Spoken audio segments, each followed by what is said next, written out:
Hello दोस्तों, मैं Tiwari sir आपके चैनल तिवारी सर केमिस्ट्री वाला में आप सभी लोगों का स्वागत करता हूं। तो दोस्तों आज हम लोग विलयन के चैप्टर में सांद्रता के पद का चौथा हेडिंग पढ़ेंगे। और चौथा हेडिंग क्या है बच्चों, जरा ध्यान दीजिए आप लोग। आज हम लोग पढ़ना चाहते हैं बच्चों मूल अंश। मूल अंश क्या होता है, इसको अंग्रेजी भाषा में बच्चों मोल फ्रैक्शन कहते हैं। और इस मूल अंश को यक्स से डिनोट करते हैं बच्चों। ठीक है, मूल अंश को यक्स से डिनोट करते हैं। अब एक बात तो आप सभी लोग जानते हैं कि विलयन को बनाने में हम दो या दो से अधिक पदार्थों का उपयोग करते हैं। तो प्रत्येक विलयन में बच्चों विलेय और विलायक पाए जाते हैं और आपको विलेय और विलायक दोनों का अलग अलग मूल अंश ज्ञात करना होता है। ठीक है, मान लीजिए कि आपके पास एक पात्र है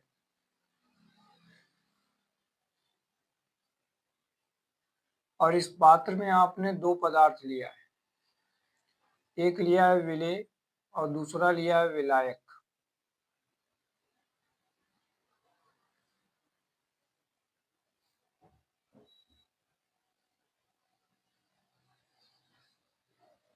अगर विलेय को मैं ए मान लूं और विलायक को बी मान लूं, तो ऐसे केस में हमारे इस बीकर के अंदर जो विलयन बन रहा है बच्चों, इस विलयन में विलेय का मोल कितना होगा। सामान्य रूप से आप मोल को n से प्रेजेंट करते हैं।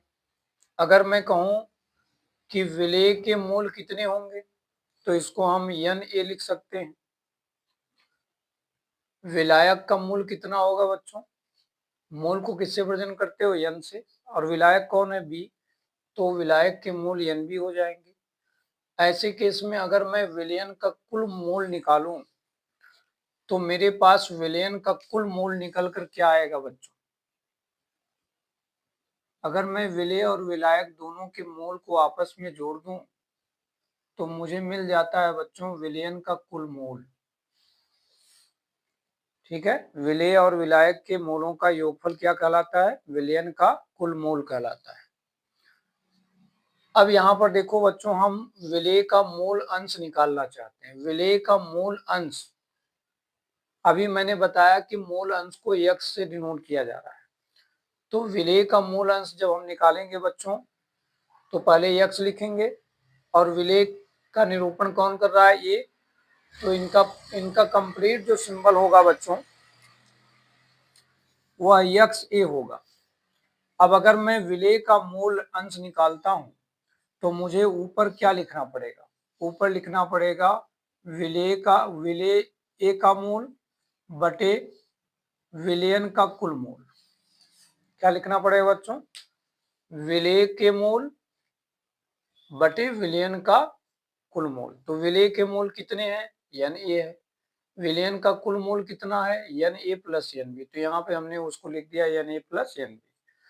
इस तरह से विलेय का मूल अंश यक्स ए बराबर सूत्र निकल के आया बच्चों Na बटे Na प्लस Nb।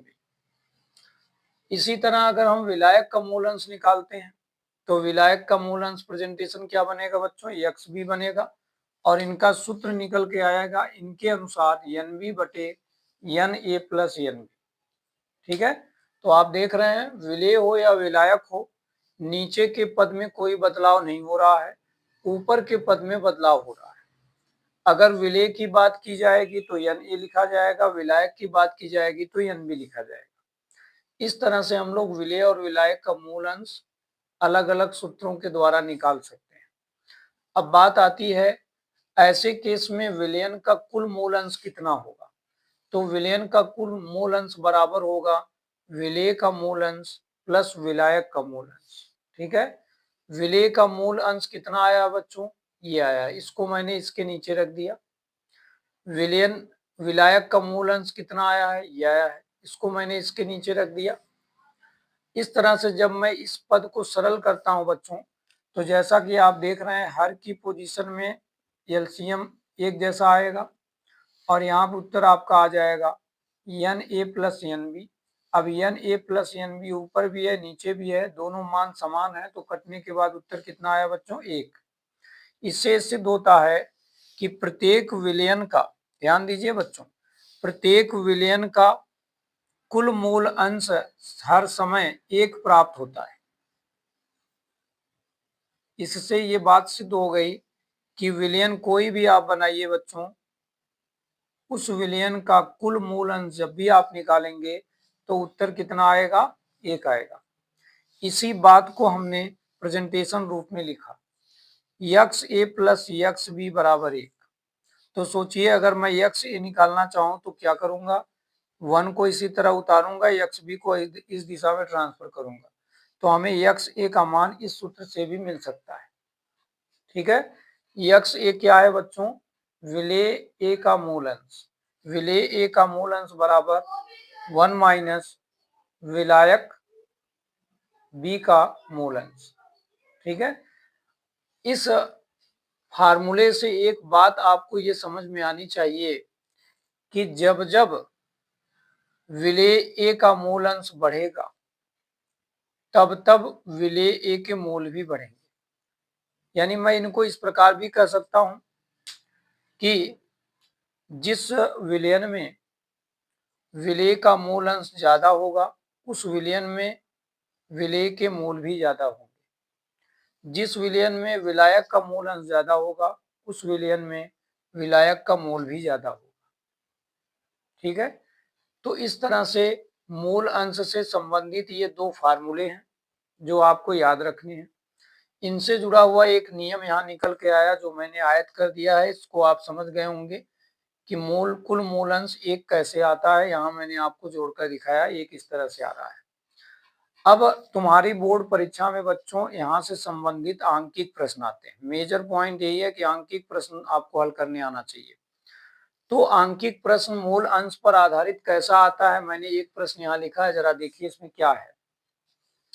एक विलयन में 16 ग्राम मेथिल अल्कोहल और 90 ग्राम जल है, तो कह रहा है कि मेथिल अल्कोहल और जल का मूल अंश ज्ञात करो। ठीक है, तो क्या करेंगे हम, पहले हम लोग मेथिल अल्कोहल की बात करते हैं। देखो बच्चों, जैसे कि तुम्हारे प्रश्न में दिया हुआ है CH3OH का भार कितना दिया है बच्चों, 16 ग्राम। तो मैंने CH3OH का भार WA बराबर 16 ग्राम लिख दिया और CH3OH का हमको अणुभार चाहिए। अब अणुभार निकालने आपको आना चाहिए। CH3OH का अणुभार बच्चों निकल के आएगा 32। कितना आएगा, 32 निकल के आएगा। अगर आपको इसकी जानकारी नहीं है तो मैं आपको यहाँ निकाल कर दिखाता हूँ। देखो CH3OH है, अगर इसका अणुभार आप निकालना चाहते हैं तो कार्बन का 12 होता है, हाइड्रोजन यहाँ 3 है तो 3 गुणे 1 यानी 3 हो जाएगा। ऑक्सीजन का 16 होता है बच्चों और हाइड्रोजन का 1 होता है। टोटल अगर इनको जोड़ेंगे तो उत्तर निकल के आएगा 32। इस तरह से हम लोग मेथिल अल्कोहल का अणुभार प्राप्त कर सकते हैं। यही अणुभार मैंने यहाँ पे लिखा है। अब जैसा कि आप लोगों ने पढ़ा है कि किसी भी पदार्थ का जब हम मोल निकालते हैं बच्चों तो मोल बराबर क्या होता है, भार बटे अणुभार। भार कितना दिया है 16, अणुभार कितना है 32। तो इसको सरल करने पर उत्तर हमारे पास बच्चों आ गया 1/2 मोल मेथिल अल्कोहल उस विलयन में मौजूद है। अब इसी तरीके से हम आगे बढ़ते हैं जल की तरफ। जरा आप ध्यान दीजिए कि जल का भार कितना दिया हुआ है। जल का भार दिया है 90 ग्राम। यहाँ देखो लिखा है बच्चों H2O का भार WB बराबर 90 ग्राम। इसी प्रकार जल का अणुभार जब निकालेंगे बच्चों इस तरीके से तो आएगा 18। अब अगर H2O के मोल निकालते हैं तो वही सूत्र लगेगा, भार बटे अणुभार, 90/18, 18 बचे 90, यानी 5 मोल H2O यहाँ आ रहा है। ठीक है, तो इस तरीके से हम लोगों ने क्या किया, पहले मेथिल अल्कोहल का मोल ज्ञात किया, जल का मोल ज्ञात किया। अब जब हमारे पास दोनों पदार्थों के मोल आ गए बच्चों, किसका किसका देख रहे हो, एक तो मेथिल अल्कोहल का मोल आ गया, दूसरा जल का मोल आ गया। जब इन दोनों के मोल हमारे पास आ गए तो अब आसानी से हम सूत्र लगा सकते हैं। मेथिल अल्कोहल क्या है बच्चों, विलेय है, तो मेथिल अल्कोहल का मोल प्रभाज, यानी इसको हम मोल अंश भी कह सकते हैं बच्चों और मोल प्रभाज भी कह सकते हैं। तो यहाँ पे जैसा कि मोल अंश लिखा है तो मैं भी मोल अंश लिख देता हूँ, वैसे इनको मोल प्रभाज भी कहते हैं।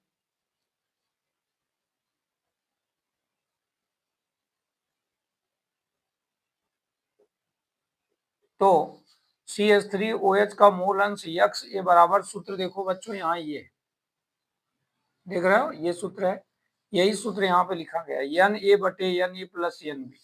अब हम देखेंगे कि Na का मान कितना है, जरा देखिए ऊपर, Na का मान है 1/2। अब 1/2 को जब सरल करोगे बच्चों तो आएगा 0.5। तो इस तरह से Na की जगह 0.5 रखा गया। Na का मान 0.5 प्लस Nb देखो कहाँ है बच्चों, यहाँ पर है। Nb का मान निकल के कितना आया है 5, तो मैंने 5 रख दिया। अब 0.5 ऐसे उतारा, इन दोनों को जोड़ा तो 5.5 आया। जब इनको सरल करेंगे बच्चों तो 1/11 आएगा। ये किसका मान है बच्चों, XA का मान है। इस तरीके से अब हम H2O का मूल अंश निकालेंगे, तो H2O का मूल अंश XB बराबर NB/Na प्लस Nb।